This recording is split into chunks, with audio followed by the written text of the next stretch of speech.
fans, I think, can sense it right now. To go, inbound to Weatherspoon with one. Weatherspoon puts up the three. It's no good! The Liberty Flames are still dancing. Fan the Flame to the biggest victory in school history. Georgia to inbound, gets it to AC. Deep three, pull up. He banked it in! He banked it in! Shot at the buzzer. Good! It's good! It's good! It's Woodward! Larry Blair reverse layup up and in, and he's fouled. Man, you talk about degree of difficulty. With two, Georgie at the buzzer. Got it! He got it! Darius McGee, a game for the ages. And Liberty wins 4 games in the Big South Tournament to take home the 2013 crown. Look at Bio Baxter now. 25 for Colin Porter. Holmesley, splash. Shiloh Robinson with an effort play. And Liberty keeps on coming. A huge basket by Kyle Rome. Got it! Pacheco with the 3. Liberty, put your dancing shoes on.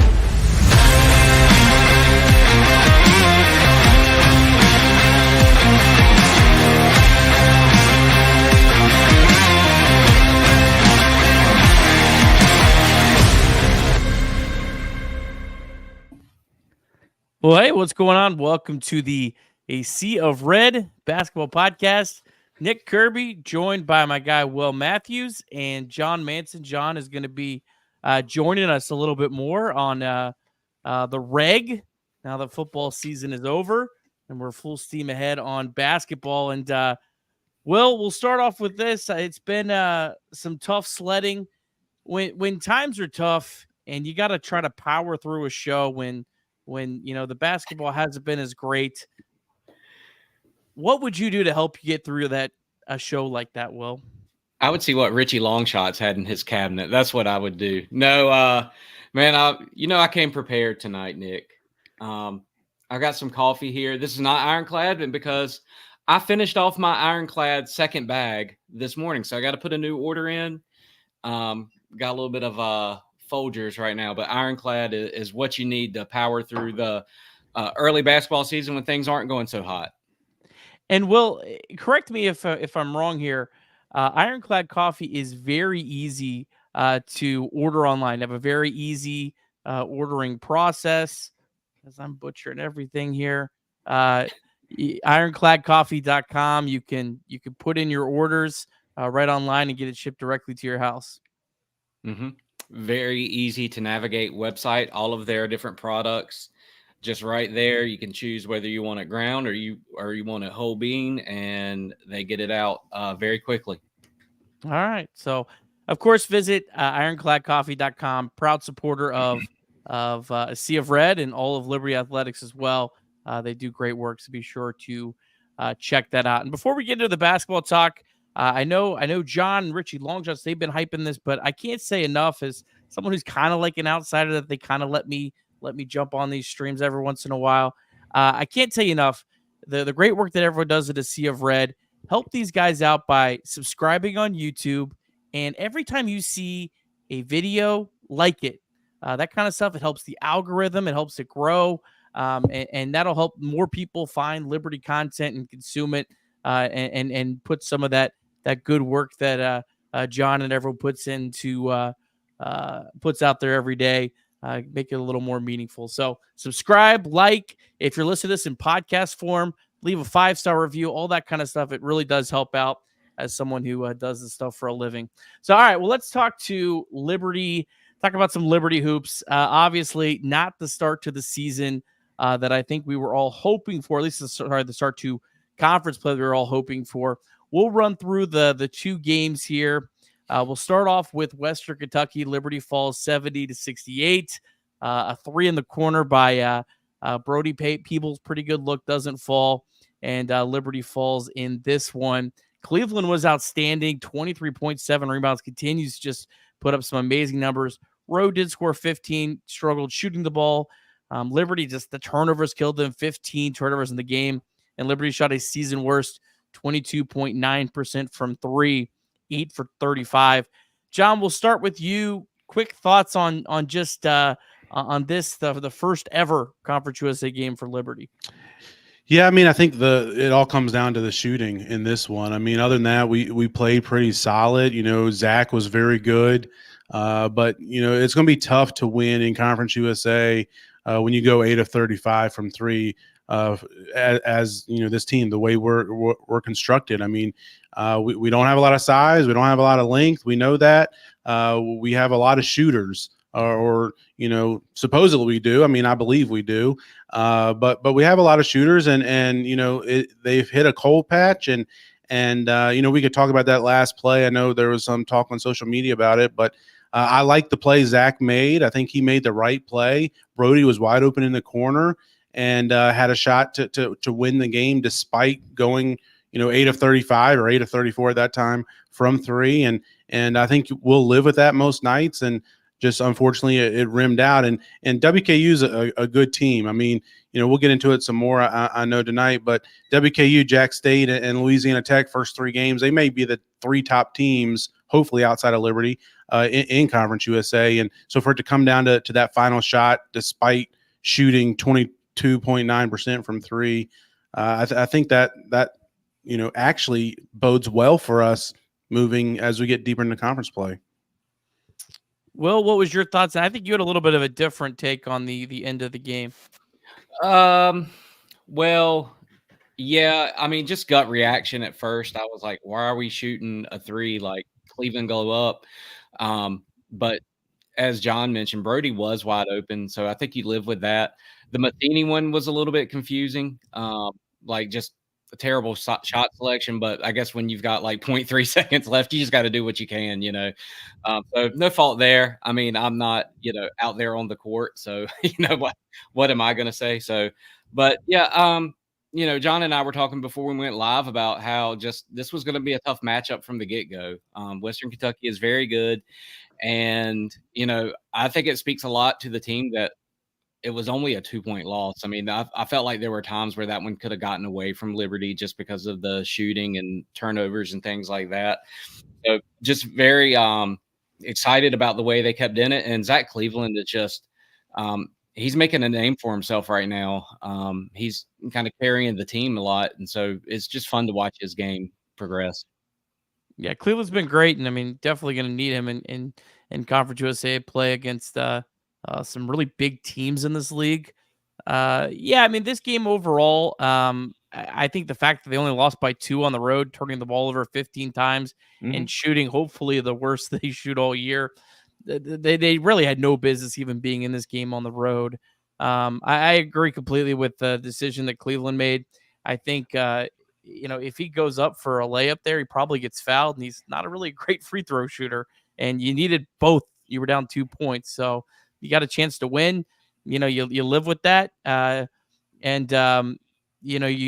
thankful that kind of game was in January and not the second week in March when it's do or die. Because really, that's the only thing at this point, outside of maybe falling to a 12 or 13 or 14 seed if you win the tournament. Really, the only thing that matters is how you're playing then.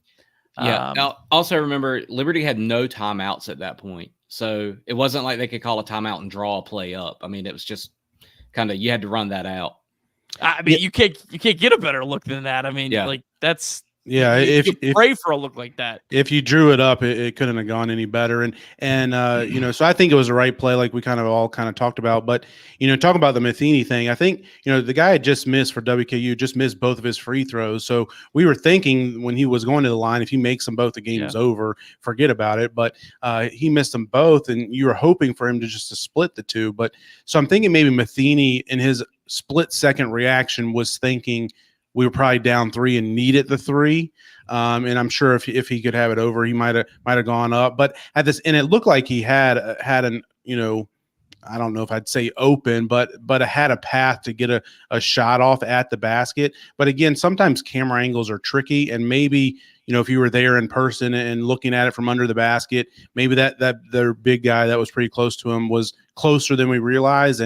But it was the Brody shot was the one that we had after the miss, and you're just playing for the rebound. You just hope to get lucky and get a putback like, what was it, Rip Hamilton back in the day for UConn, just kept throwing it up there and eventually it fell in.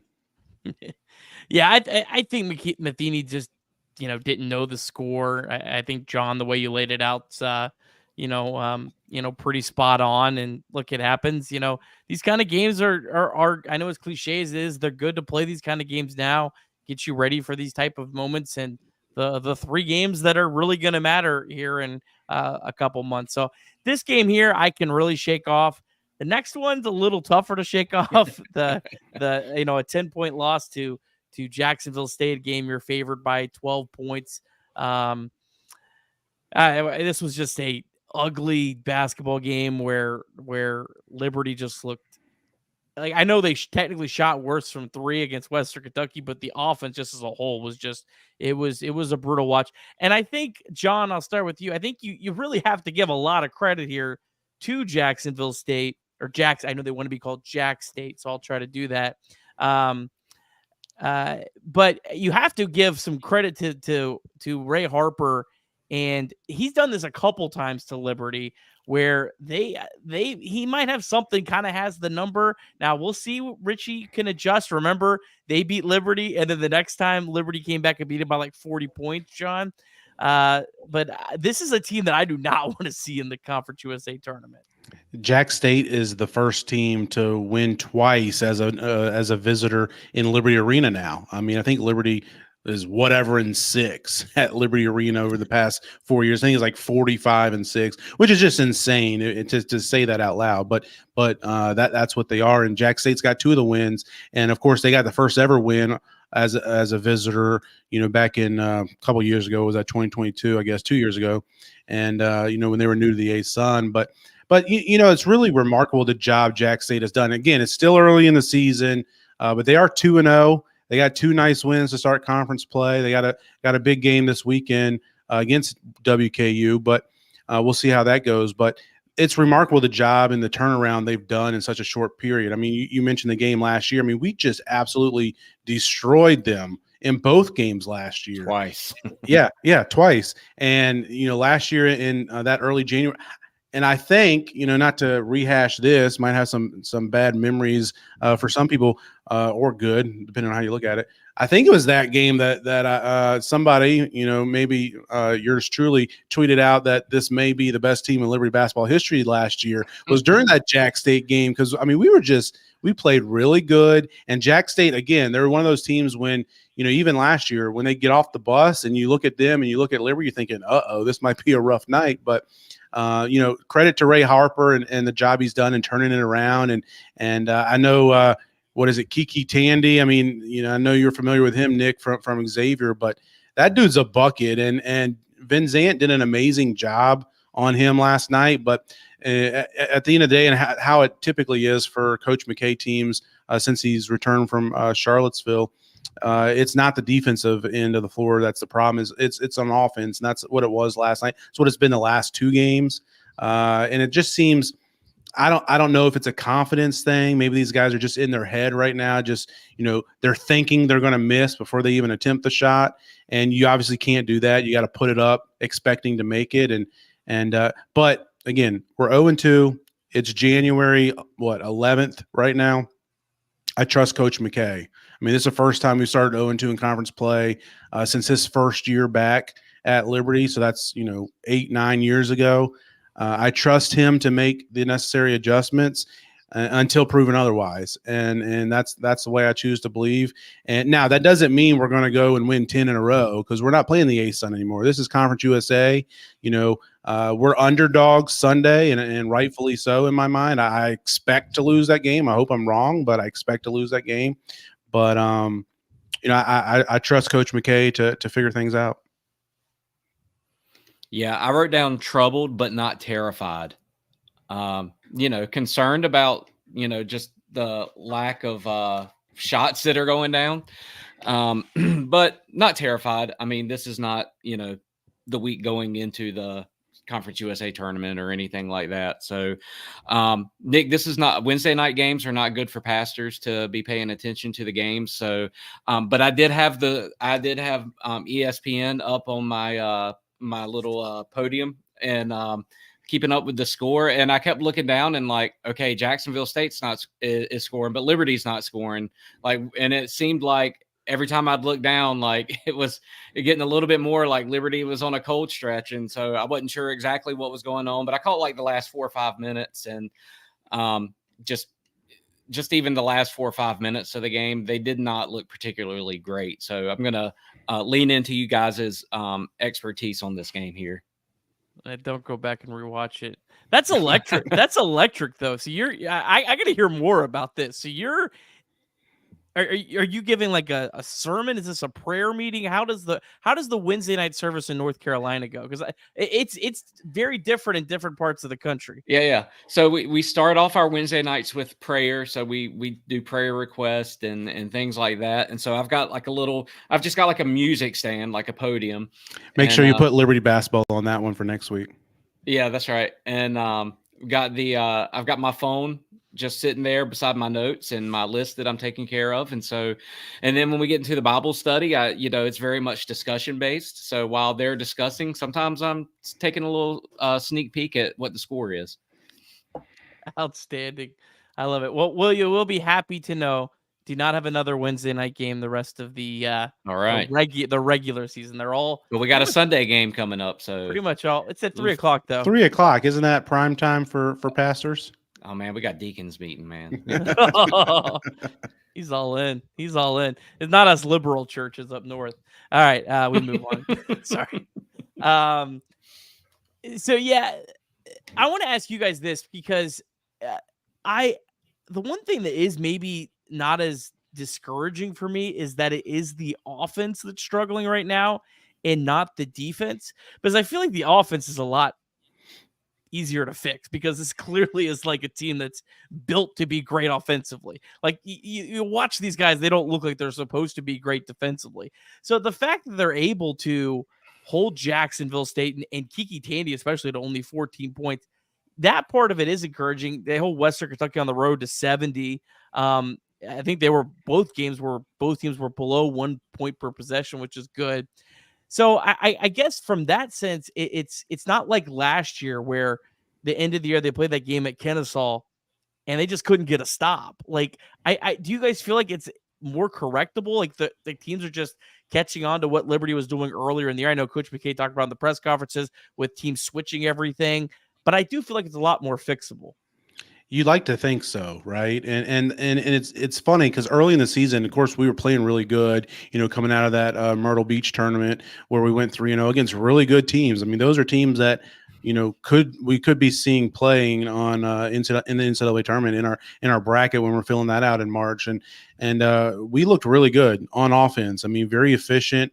And what I was thinking back then was, it is a much different team than last year. Obviously, Darius McGee's not here. We've talked about that a lot early in the year, but I felt like there's so many guys that can get the job done, whether it's a Caden Matheny on one night or a Kyle Rode or a Brody Peebles or Zach Cleveland, or, you can just go on down the list. Feel like, Colin Porter, feel like you can name just about anybody on the roster and they have the potential to score, 15 points, 20 points on a given night. So the fact that they're all cold for at least 2 games in a row now, and you could really even throw in the Alabama game and call it 3 if you take out the boys matchup. But there's really 3 games in a row that they're all cold. That's really surprising to me, and you got to think it can be correctable. One thing that we can't correct is our length, right? I mean, when Porter and Matheny get into the paint, go inside, they're going to be outsized. I mean, that's just the team we have. We're not changing that. So Coach McKay and his staff has got to find ways, and one thing I'll move on with this point, but Colin Porter is a guy that I don't want to say I'm disappointed in him. I think he was kind of being more of a facilitator to start the season. He's kind of went into that role, and maybe he'll change his approach moving forward. But we might need him to be more aggressive on offense. We saw that some last year. What was it? The Eastern Kentucky semifinal game. He had 20-some points, and I was like, man, this might be the passing of the torch, or the beginning of the passing of the torch from Darius to Colin. But we haven't seen that type of Colin this year. He's been more of a facilitator, been less aggressive, not looking for shots, and maybe that's what he thought the team needed. Maybe that's what the coaching staff had instructed him to do. But I'm wondering if now maybe we need to say, Colin, we're struggling. We need you to go get us a bucket every now and then. Just need to show Colin that 3 that he hit at the end of the championship game. Like that was one of the most cold-blooded shots that I've ever seen, especially from a freshman, a guy that's not a high-volume shooter. But yeah, I'm with you. I do want to see more aggressiveness out of Porter because what we saw at the end of last year was really, really impressive. And I just think that helps every part of the team. I feel like Rode is trying to do a little bit too much maybe at times right now. Maybe just more because of, you have to get shots up. And Rode has missed a lot of good looks too that you have to live with. But I do think some more aggressiveness out of Porter would be good, and I think would help the team a lot. And I think I'm with you, John. I think he's probably just trying to feel out this season. It's a new team. He wants to be that facilitator. Point guards take a lot of pride in that. But yeah, I think if you get more. All right, let's get to a couple questions here. We got some good stuff here in the chat. Appreciate it.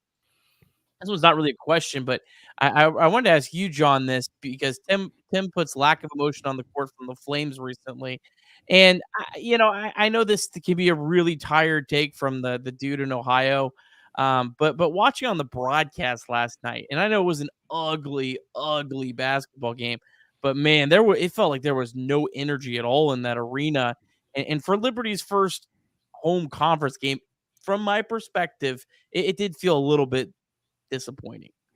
Yeah, last night it was really weird. It was just, we knew students weren't going to be there, so attendance was going to be down. The energy in the arena was going to be down, but it felt like that carried over to the team, and I kind of agree with Tim a little bit here. It was almost like they were playing in mud or quicksand. Like they were a little slow going through the motions. It was like they just didn't have that spark. Even the bench seemed a little, I don't know if dead's the right word. It might be a little too strong, but just not engage like they typically are for a conference game. I mean, especially when you're 0-1 in conference play, you think they'd come out with that spark, with that energy, regardless of what the crowd was like. And it was like you were just waiting for them to wake up as the game went on, and it just never seemed to happen. Nobody was able to give them a spark on the court.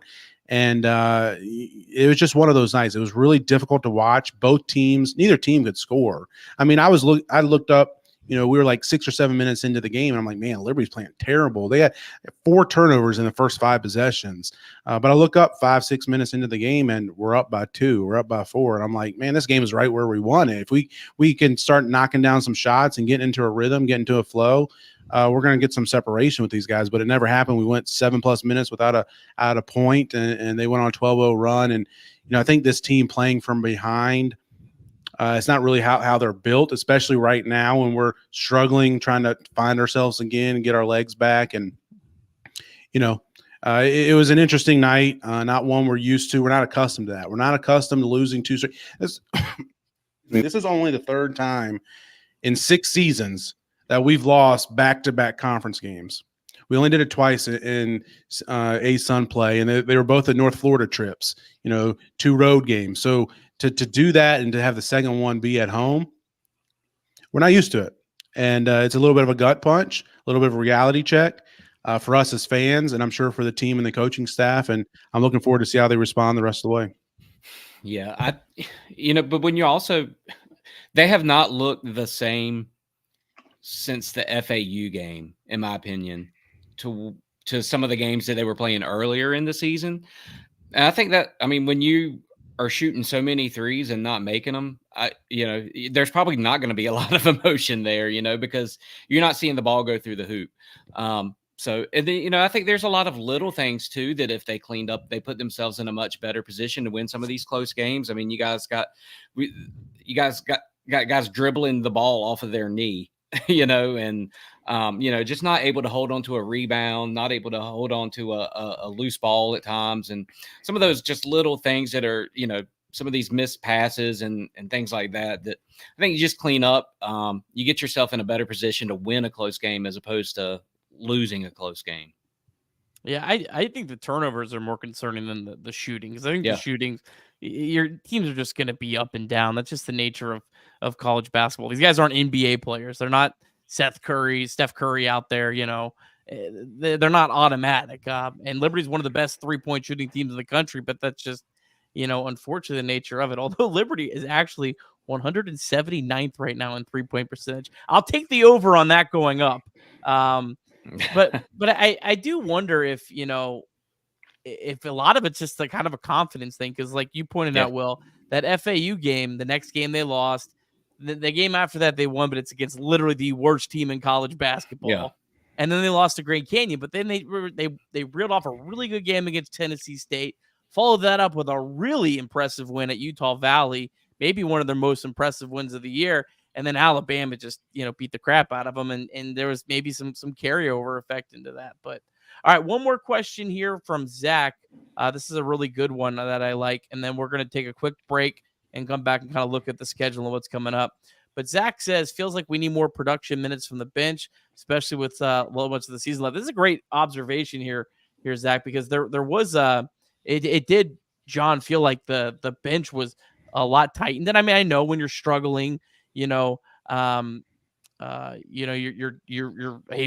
possession matters so much, but like Gabriel Bouquet only played 5 minutes, Ben Sutherland only played 3, Peebles and Shiloh only played 14. It was really, for the bulk of it, it was a 6-man rotation for the bulk of the game last night against Jacksonville State.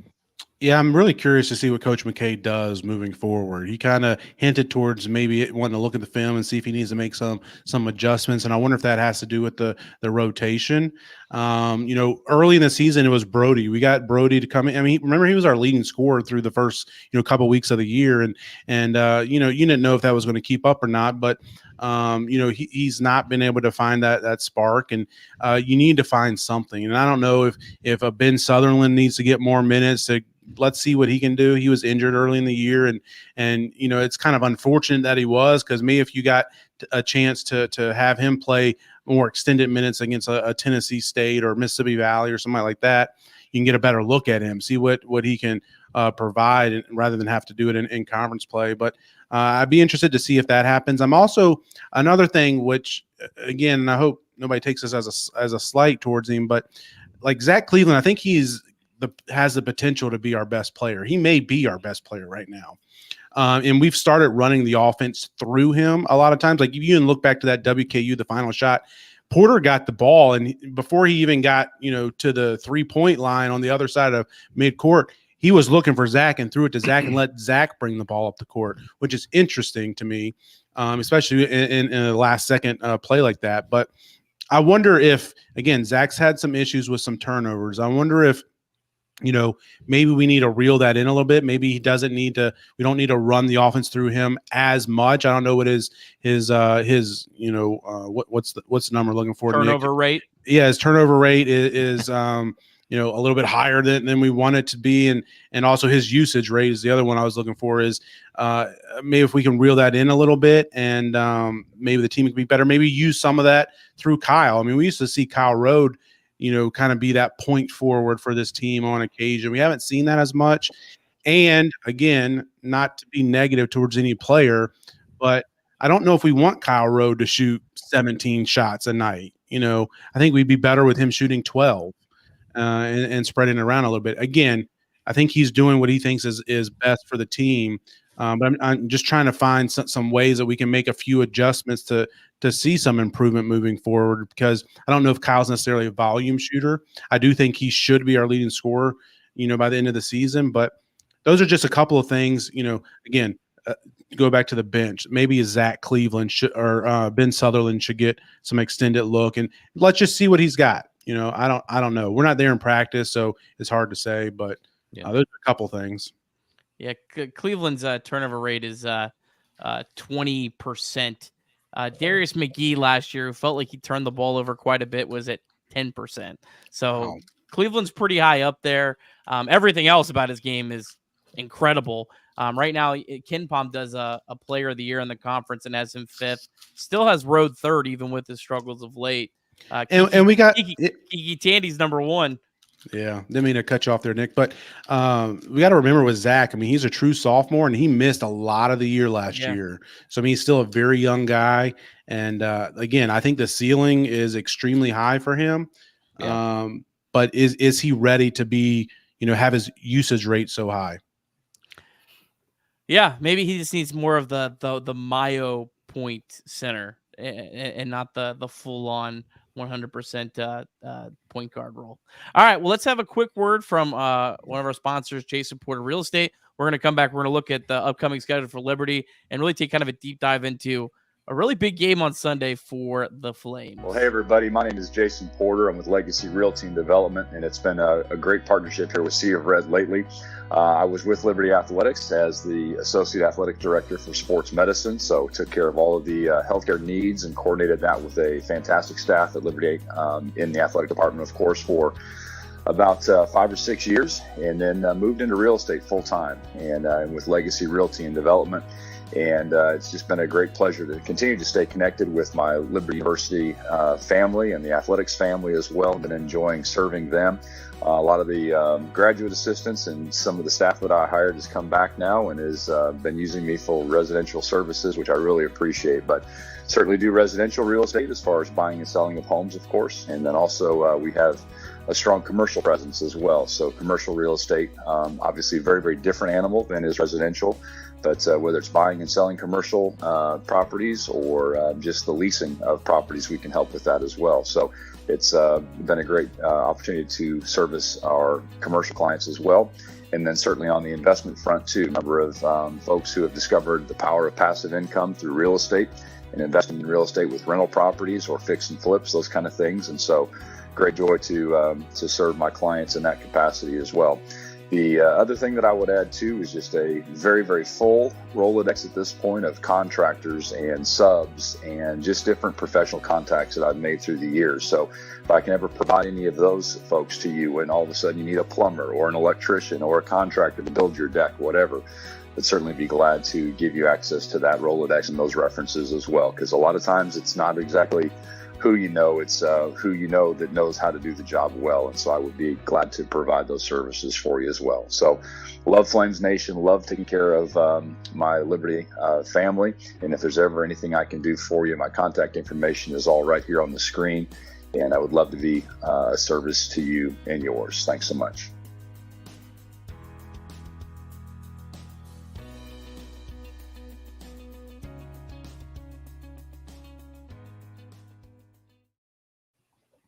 All right, shout out to our guy, Jason Porter. Thank you for your support of a Sea of Red. All right, let's take a look at the upcoming schedule. We're going to go a little bit more into a deep dive into Louisiana Tech here in a second, but just kind of looking through the rest of the conference.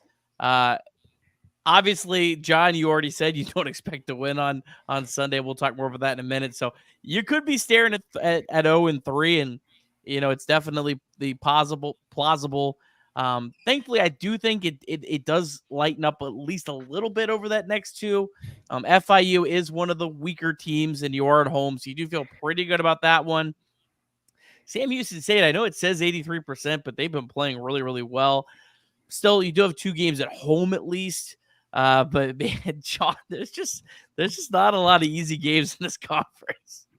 No, it's really not. And home teams are 6-1 so far in CUSA play. And of course, we know where that one came from. But a lot of these teams are they're even. I really think that. You look at a Liberty, a Western Kentucky, a Louisiana Tech, maybe even a Jacksonville State, a Sam Houston. I think these teams are very close. And home court's going to be very pivotal in these games. You got to take care. You got to defend your home court. And, Liberty's unfortunate, was not able to do that last night. I just see it just went final. FIU knocked off New Mexico State by 10 tonight. All games have been decided by 10 points or fewer so far in conference play too.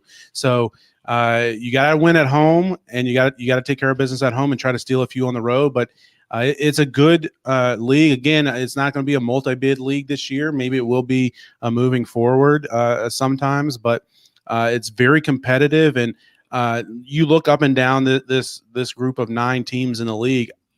I could make a case for at least 5 of them winning, cutting down the nets in March. I mean, I really could, and that's just how it's going to be. That tournament is going to be so much fun, but it's tough. It's tough to win. You got to bring it every night, and shooting less than 30% for Liberty from 3 makes it a difficult recipe to pull out a victory. Yeah, I mean, Liberty is still number 1 in Ken Palm. They're number 2 in net. Louisiana Tech's actually just about to tip. They play 9 o'clock on CBS. I love that CBS Sports Network. I love that so many of these games are on national TV. That it's really cool. Like it feels like every other night there's a Conference USA game on national TV. But yeah, I'm with you. I could see Louisiana Tech. I could see Liberty. I could see Western Kentucky. I could see Jacksonville State.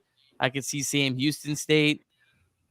Yeah, I don't know about the rest of them. I know Middle Tennessee was predicted. I'm fascinated to see them tonight. They're Louisiana Tech's up 5-3, 18-28 left in the first half, just got underway. So, but that's kind of a huge game for both of those teams because they both started 0-1. It would be pretty wild if Liberty and Middleton, either one of them, Liberty and Middle Tennessee starts 0-2. They were the two teams predicted, and then Liberty and Louisiana Tech were kind of the two teams that were re-predicted once the season kind of got going, and Middle Tennessee looked, really bad early in the season. Yeah, don't you think Middle Tennessee State is maybe in a little bit of the same kind of mindset a little bit? Like, hey, we maybe should be playing a little bit better than we actually are. Now I haven't followed it a ton. I'm getting into it better now. Is Middle Tennessee are they not fighting through a few injuries and what's the status of some of those guys? Are they going to come back and maybe string together some wins and be one of those teams that could potentially win the tournament? I don't know. I know they had some injuries. Their best player. I'm not even going to try to say his name. I think he's an Iowa transfer, Josh Ugandili. He's only played in 8 games. It's so hard at this level of college basketball to get like updates on injuries. Sure. I know when I'm trying to do like the previews for these games and I'm trying to find, is this guy available or not? It's like, it's almost impossible. You mean all these schools don't have a Sea of Red covering their teams like Liberty does? They do not. They do not. And you know how hard it is even to get information on Liberty's injuries, right? I mean, and you're covering the team every single day. But yeah, Middle Tennessee, man, they have lost 4 straight D1 games. They've lost, and they're just they've been a mess, and they've lost a lot of games, John. And they haven't even looked competitive in these games. I mean, like they lost to Murray State, who's not that great this year. They lost to them by 21 points in their last game. So, but again, the wild thing about when you play in a league like this is every single team gets a completely new life in March, and it's on a neutral floor. So there's really, I know we talked earlier about how if you're the top 2 teams, you do get that extra day off between the quarterfinals and the semifinals. I honestly am not completely sold that that's a good thing. I could see that being a bad thing, where teams get hot or whatever. But yeah, I mean, there's yeah. I'm going to go on a limb and say that they've had some injuries. I'm just looking at their season stats, and there are some guys that have played considerably less games than other guys, and some of those guys have played significant minutes for the amount of games that they played. So I'm going to go on a limb and say they've got some injuries. Yeah, I think they're definitely much better than their 310 net ranking we're seeing here. And Nick McDevitt, we know him from his UNC Asheville days. He's a good coach, and I expected them to be at the top of the league with us this year. So I think it just speaks to the depth of this league. And we haven't even mentioned UTEP and New Mexico State. Those are teams, we're gonna have to make the trip out there. Like, that's not going to be a fun trip. It's going to be, and the other thing is Coach McKay talked about it after the WKU game. It's not like you're playing at a Stetson where there's 600 fans in attendance. I mean, these are legit arenas that are going to have, 2,000, 3,000, 4,000 fans there every night. And especially with somebody like Liberty with their, recent success and preseason favorite, they're going to all be, geared up for that game and trying to pack out their arenas to beat the Flames and stuff. So it's going to be tough to win on the road. Yeah, you largely think of like those North Florida teams and some of those schools like that as commuter schools, but these are, like legit fan bases that are going to be there, and they're going to be loud, and it's going to be a test for sure every night on the road. I think FIU is the only one that gets like really no support. I think everyone else has a pretty. Has anybody ever met an FIU fan? I never have. No, I haven't. I have not. But all right, we got one more quick break. That's just a 30-second break. Experience Leesburg. Then we're going to come back and we're going to preview the big matchup on Sunday against Louisiana Tech.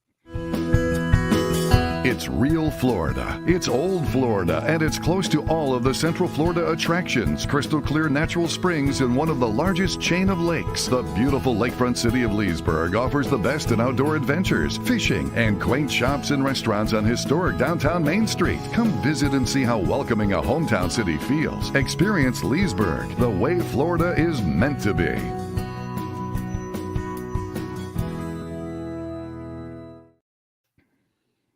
All right, thanks as always to our partners at Experience Leesburg. All right, Louisiana Tech.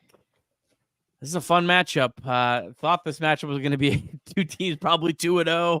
You know, a lot of energy in this game. We'll see how Louisiana Tech shakes out tonight, but almost like it's not a must-win game. I mean, Liberty could lose the next 5 games, and really doesn't matter if you play well in March. I mean, I know I keep saying that, but that's the reality of it. But Louisiana Tech, they got head coach Talvin Hester in his second year. He was previously a Texas Tech assistant.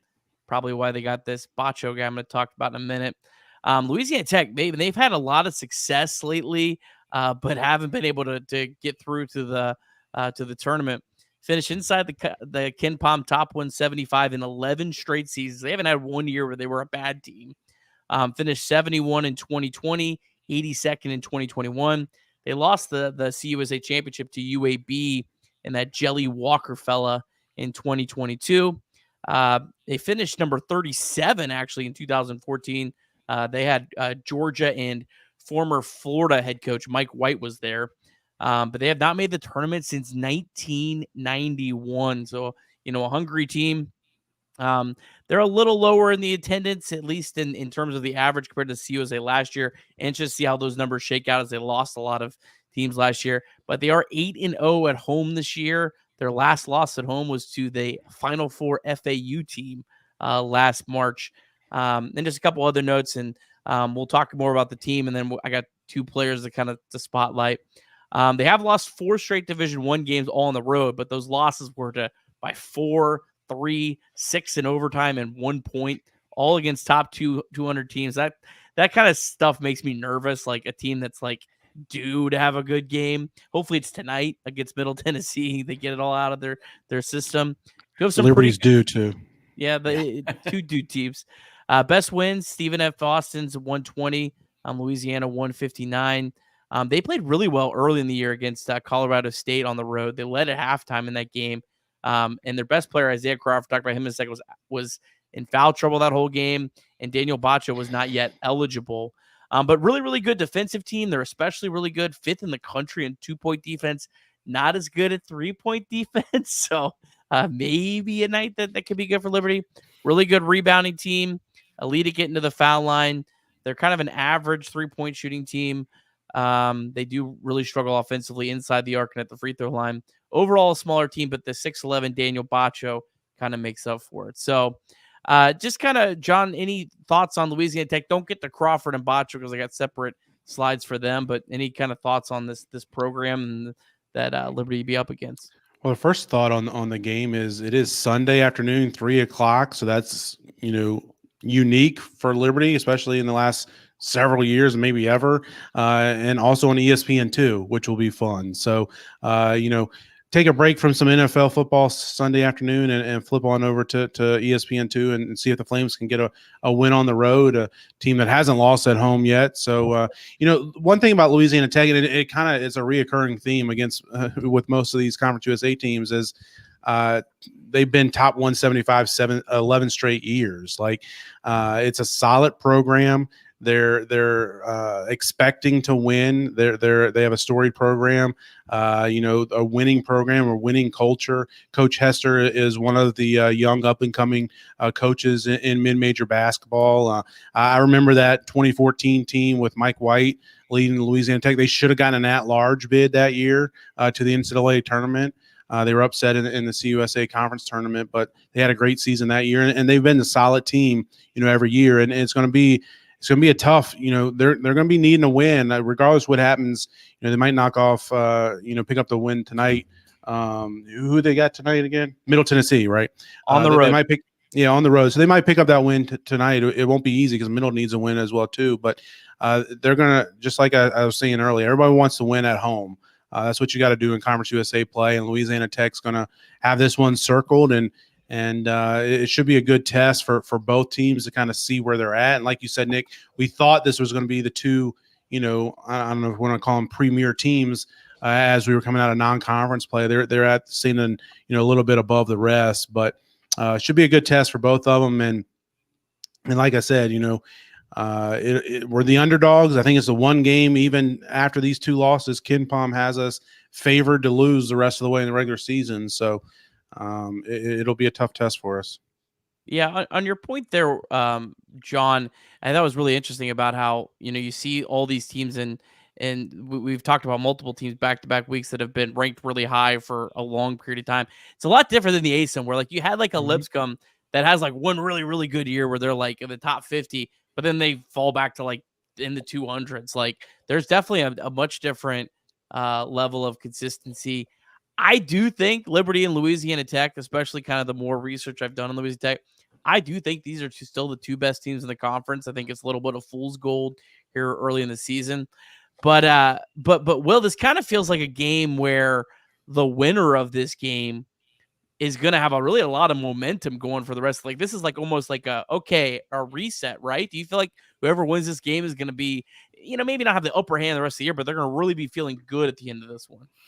Yeah, we talk about confidence and, wonder if Liberty's not playing with a lot of confidence right now. I think, we thought, shake Western Kentucky off, kind of thought they would go into Jacksonville State a little bit fired up, ready to eat, get something back there, and it didn't happen. So, it happened. If it happens here, you feel like it kind of sets you up for the rest of the games in the conference season. And it would be just like, Coach McKay, right when everybody starts doubting him and counting his team out, we're going to come out and shoot 40% from three and win by 15. I mean, it wouldn't be a shock at all. And I certainly hope that thing to do. I certainly hope that happens, but we'll see what happens Sunday. This team's had some crazy bounce back performances. Like I remember last year they had that really ugly game at Oral Roberts, all the turnovers. We were going to that Hall of Fame game against Bryant, and we're like, man, this Bryant team's pretty good. And they just blow the brakes off Bryant, and they have done that a lot. And look, there's definitely something in college basketball about how you don't want to peak early. And I think the most recent example was that 2021-2022 team that was dominant, started like 9-1 in the ASUN, and then lost went 3-3 their last three games, kind of limped to the finish and got upset by Bellarmine. So look, hey, it's all about playing your best basketball in March. But a couple players to watch. They have two really, really good players. First one's Isaiah Crawford, a 6'6" junior forward, averaging almost 15 a game, 6 rebounds. He's the preseason player of the year. He has 13 career 20-plus point games. He literally could do it all. He can score inside, score outside, block shots, passes really well, gets to the free throw line, and gets steals. He had 24 in a loss at New Mexico. That's a pretty good team on the road back in November. This set here is really impressive. He scored 45 points in the two meetings against FAU late in the season, the Final Four FAU team last year. He has a really cool story as well. He overcame 2 season-ending knee injuries, and he's got a 7'1" wingspan and 8'8" standing reach. So he's a incredible player. Will, who do you think guards a 6'6" forward? Van Zandt obviously is one of our better defenders.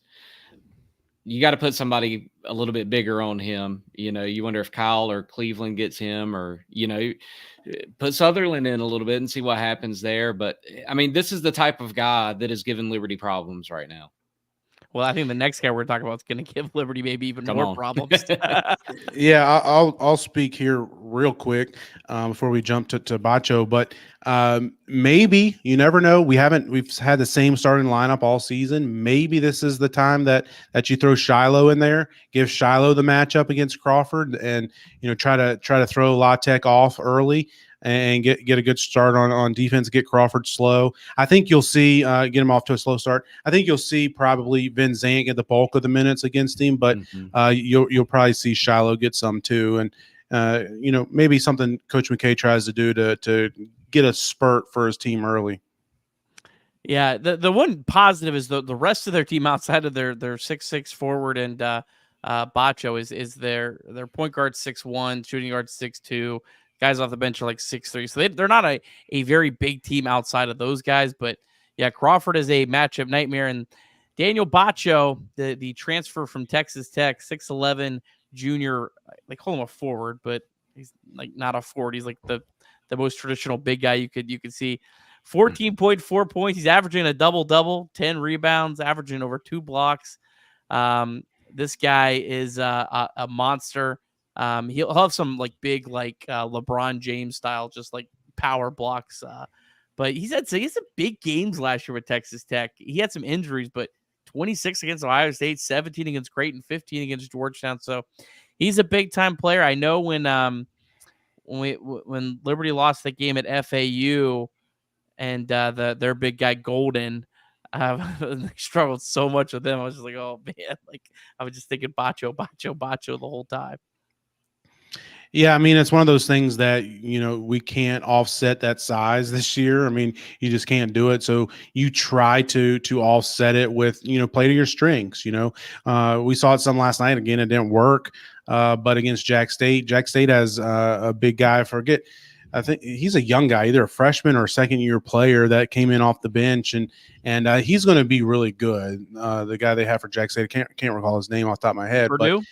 But yeah, Purdue. So they had Kyle Rode. He was going up against Kyle Rode on either end of the floor, and he was kind of giving it to Kyle a little bit early, but then Kyle would get the ball and sprint to the other end of the floor in the corner and try to get an open shot. And after about 3 or 4 times up and down the court, Purdue was just huffing and puffing. They had to take him out the game. So again, I'm not saying Bacho is the same type of player. That he's more experienced. He's a veteran. He's been around, so he's probably has seen that type of thing. But that's something Liberty just got to do. You got to play to your strengths, and that's your matchups. Disadvantages you can have sometimes that you can create. You might have it on that end where you can't slow a guy like that down, but hopefully you can take advantage of it on the other end. And we've seen some of that. Cleveland has been able to attack some of these guys before and get some switches off on to some of the smaller guards, and maybe he'll have some success on that Sunday. Well, they're not a great 3-point shooting team. They're not a really good defensive 3-point team. So look, as much of a nightmare matchup as these guys are, if you can just kind of slow them down, 3s beat 2s, and we've seen Liberty kind of be able to just outshoot teams at times. But Will, you got any other final thoughts for us here, pal? It just seems like every time we play a team that is not a good 3-point shooting team, like that, yeah, when they shoot 60%, and you're like, well, why is this happening right now? It's true. John, any final thoughts? Pull the schedule back up one last time here before we wrap this one up. Yeah, you hope the team, win or lose. Obviously, you want to win the game, but win or lose, you hope they can find their legs again. get some confidence back for them, especially on the offense end of the floor. Shooting the ball and shoot better than 23%, 27%, because those next 2 games at home are crucial. It doesn't matter if you go into it 0-3 or 1-2; they're crucial, especially against FIU. FIU, again, it's January. You hate to call a game a must-win, but I mean it's pretty close to a must-win. Just from confidence perspective, you got to start playing well, feeling better, and start figuring some stuff out. So, try to figure some things out Sunday. Hopefully, get a win, but then that Thursday, Saturday turnaround at home is crucial, because I mean look after that. I mean, it doesn't get any easier. You got 3 straight on the road, and again Jacksonville State again, and then that trip to New Mexico State and UTEP, which is going to be difficult. So you got to figure some stuff out now, and try to get those wins next week at home. Yeah, my final thought is, hey, look, this is still the number one team in the conference in Ken Palm. This isn't preseason data is gone. That's out. This is this year. They're still the best team. If you don't like Ken Palm, I mean, you know what? Vegas uses the Ken Palm data to make lines. So if they didn't believe in it, they'd be losing a ton of money. So clearly it has some value. But I think this team's going to respond. I don't know if we'll win on Sunday, but I do expect a much more competitive, more well-rounded game. And I think, like you said, John, they got to take care of home court probably the rest of the way, or at least win most of those games. And you know, hopefully you build some momentum, and you know, you get to the end of end of March, and you're playing your best basketball. And last night was a weird night for all of college basketball because you had like 4 of the top 5 teams lose, right? But you know, I feel like Coach McKay has been doing this long enough, and he is smart enough to look at it and assess it and see where he needs to go the rest of the way and say, okay, hey, we got to fix some things, got to make some adjustments. Like, he knows that, you know. So I just feel like they'll figure it out. You know, I don't think this is the time to be an all out panic. No, I agree with that. And one point I would like to make is the last 5 years, our conference records, 13-3, 12-4, 11-2, 15-3, 14-2. So we're not used to losing. We're used to winning a lot of games in conference play. But again, we're not in the A-Sun anymore. You know, we're not expecting to go 13-3, certainly after an 0-2 start. So every night's going to be a battle. And, you know, again, I think it's a long way to go left in this season. I think we'll figure some things out. I don't think we're going to end up 4-12 in Conference USA play or anything like that, if anybody's thinking that. But again, we're not going to go 14-2 or 13-3. This league is much better. You could lose any night. You could win any night. So, you know, just take it. It's a long season. You know, we're in a struggle right now. We're in a slump right now. But that happens in baseball, right, Nick? I mean, you go in cold spells and you know, hopefully you can shoot yourself out of it. You know, Darius McGee had cold spells, but you never told him stop shooting. Keep shooting, Darius. And he would shoot himself out of that cold slump. And typically, you know, we turn out the right way. So this program has seen a ton of success. You know, these 2 losses, these last 3 losses, however you want to categorize them, it's not something we're used to. But what I'm telling myself and what I would implore those of you listening, don't give up on this team yet. They have the talent. They have the potential to win this league and stay in it. And, you know, I'm sure that's what Coach McKay is telling his guys. And we'll, you know, it's January.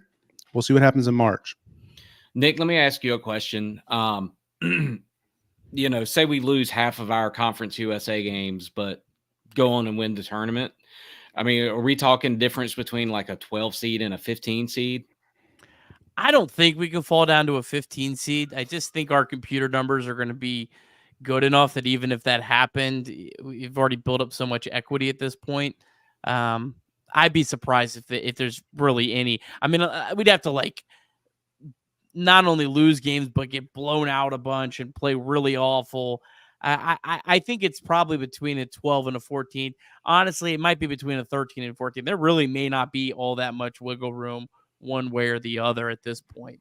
It's a good question, Will, but I don't care. You know, if we're in the tournament, I'll take you just want to get there. 15 or 16 seed. But I mean, it's a good question and a good point. But you know, it's so hard. And I, you know, again, not to belabor the point, but I'm to blame for this too. But we won those 3 straight conference tournaments in the ASUN.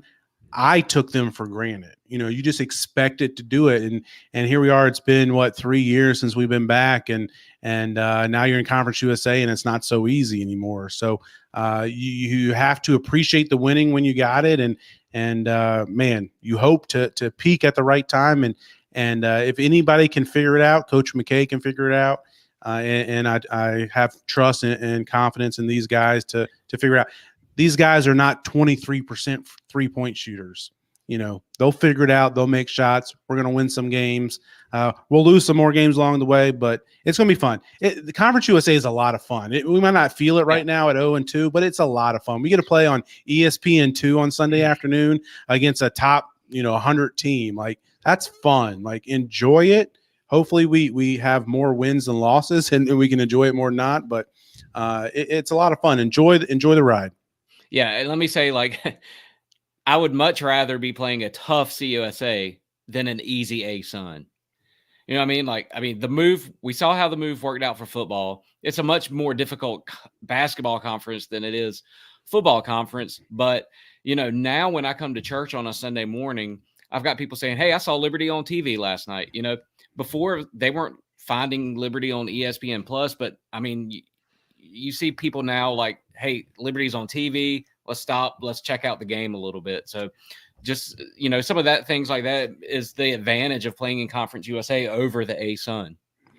Also in the ASUN, any loss, it was just like you felt like you got a gut punch. It's like, how did we just lose to Stetson? You remember that game 45-42 with Caleb Holmesley, Darius McGee, Scotty James, Darius, Georgie Pacheco Ortiz. You can go on and on. We lost 45-2 at Stetson. And I'm just sitting here thinking, man, what just happened? But then the team goes and wins like 10 straight and we're cutting down nets again. So, you have off nights, you have cold slumps. It happens. Coach McKay will figure it out. I have complete trust in him. Yeah, I think the last two ASUN titles that Liberty won, that the second Lipscomb team and then North Alabama, like they would legitimately be the worst team in this league. Like I don't think that's hyperbole. Like they would be the worst team in this league. So it's a different level. You're going to lose some games, but it's growth. And I think it'll also at the end of the year. I don't want to like overreact too much because I'm a big believer of you're never at your best when you're playing your best, when you're looking your best like that tournament. You're never at your worst when you're playing your worst. You're always somewhere in the middle. But, I think this also will give Coach McKay a little bit of better of idea of how, if he needs to maybe change up some of his philosophies on being a little bit more aggressive in the portal, he needs to be aggressive getting more athletes as opposed to just, shooters and stuff like that. I think it'll give a little bit better of idea, but I'm not going to bail on the system because of 2 Conference USA losses. Because again, you get hot and you win 5 in a row, and everyone's gonna be like, "Yeah, hey, this works." It comes and goes. Yeah, and I don't know how much I should say, but I do think Coach McKay is college athletics as a whole has changed a lot the last few years with the transfer portal, with NIL, and some coaches were quick adapters of that. Others weren't. They were a little bit slower to adjust, and we've seen how that's happened. I think Coach McKay has learned a lot just in talking to him off the record over the past several months. I think he's learned a lot. I think you'll see a different approach in recruiting philosophy, in transfer portal philosophy moving forward. But again, you can't do anything about that this season. You've got what you got. And I think what we have is pretty good and has a chance to win a lot of games and even win the league. But I do think, to get to your point, Nick, what you were talking about, I do think Coach McKay and his staff will have a different approach come, this coming off season. It is also important to remember that we have 2 players that are redshirting this year.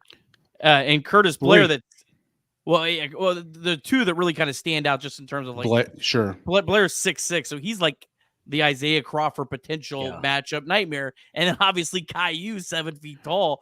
So they're going to, I don't know how quickly they're going to be up to speed, but they're not going to be incoming freshmen. They're going to be players that have been in the system for a year. And they do fit a little bit more of the Conference USA mold than some of the current roster right now.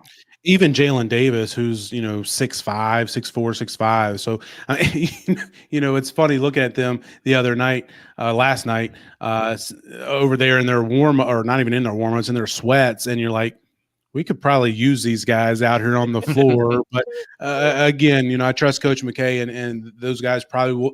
They'll certainly be better as fifth-year players than they will first-year players. But sometimes it's like maybe we should pull that red shirt, get these guys out there now. It's like baseball holding on to a prospect. Like, hey, he's going to be really good in a couple years. It probably will. You are right in the fact that if you're looking at it as a whole, and it's good that Coach McKay's looking at this as a whole, and we don't have a coach that says, yeah, screw the red shirt because I'm going to be gone in 3 years, right? We have a coach that values the long-term impact of these guys. So, yeah, like you said, the fifth year is going to be a much better player than whatever you're going to get this year. So in terms of the history of the program, yeah, I mean, I do think it has a good long-term effect. Yeah, there's a comment here too, Kirby, from Steven about Richie recruiting the past several years, but for the past several years, he has not been recruiting to the Conference USA. He's been recruiting to the ASUN, and we saw how dominant they were in the ASUN. And so, to your point, like, hey, if these guys that are redshirting this year come in next year and are cutting down nets, then possibly it was worth a season of figuring it out to cut down some nets next year. Yeah. All right. Well, we'll wrap it up here today. From this has been a fun conversation. Jon, appreciate you hopping on with us knuckleheads. Hey, I didn't say it at the beginning, but Nick and Will, appreciate you guys and for you guys hosting this podcast and holding down the fort for us while I navigated my way through the football season. It was a lot of fun, but it's also fun to kind of focus on basketball now and look forward to being with you guys each and every week the rest of the way. So I appreciate what you guys have done for Liberty basketball and to see you Red as well. Does it feel like football season was forever ago now? No, it doesn't. It's still going. We got hey, for those, I know Steven, Turtle Power, my guy. We got a big recruiting weekend. I'm working on a recruiting list for you, Turtle. I know you love those. And we got some nice recruits coming in this weekend. But in the meantime, back to basketball. Football season never ends. All right. It never ends. For Jon Manson, for Will Matthews, shout out Ironclad Coffee.